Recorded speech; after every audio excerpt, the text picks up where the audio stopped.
ले बाबू ये तोर हिस्सा बस इतने। का पूरी दुनिया लूट बसा रहू अला उतना देत है कम हो।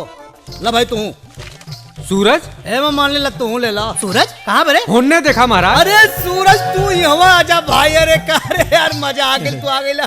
आओ बेटा बेटा बेटा बेटा बेटा बेटा या तू बड़ा बढ़िया कहला यार सही जगह आ गई ला समझ लग। बहुत सही जगह आ गईला सूरज। कौनो तरह के प्रॉब्लम हो भूत पिचास प्रेत बाधा सब संकट हमने दूर करे। मार पनाही अब लगला सरऊ घर हम धंधा करे। ई सब माया जाल जौन फैलाइल गल वो देश के अंदर जेकरे कोनो समझदारी ना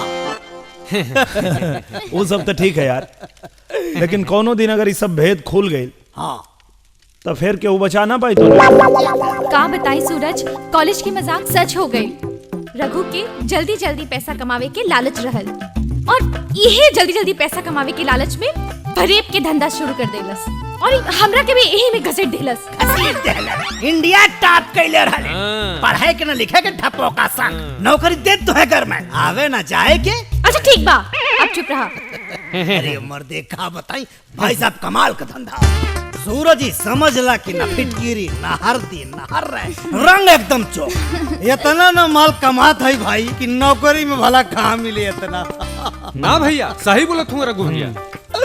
देखा भाई हम तो दोस्त हैं, सलाह दे हमारा फर्ज रहे हम बता दें, बाकी जैसे तू लोग की इच्छा।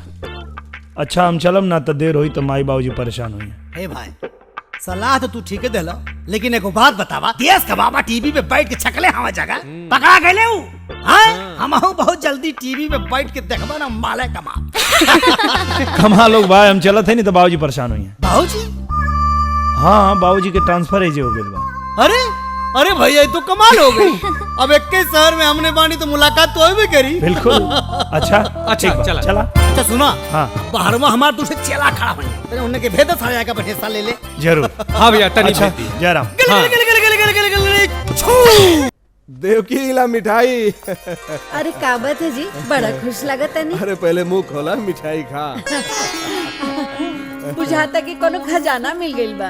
हमार खातिर तो ये खजाना ही बा। का भइल? सूरज इंस्पेक्टर के परीक्षा में पास हो गइल बा। हमके कुछ ना पता, हमके पैसा चाहिए, पार्टी चाहिए पार्टी बस। बात खत्म। चला आज तू लोग की मिठाई खिला देता हूँ। अरे सिर्फ मिठाई से नहीं काम चले वाला बा। हाँ बहुत सही सूरज बात बा। एगो बात बतावा कि बहन की बियाह तय हो गई, तू कॉलेज टॉप कर देलो, तो हाँ नौकरियों करीब करीब क्वालिफाइड कर ले बड़ा।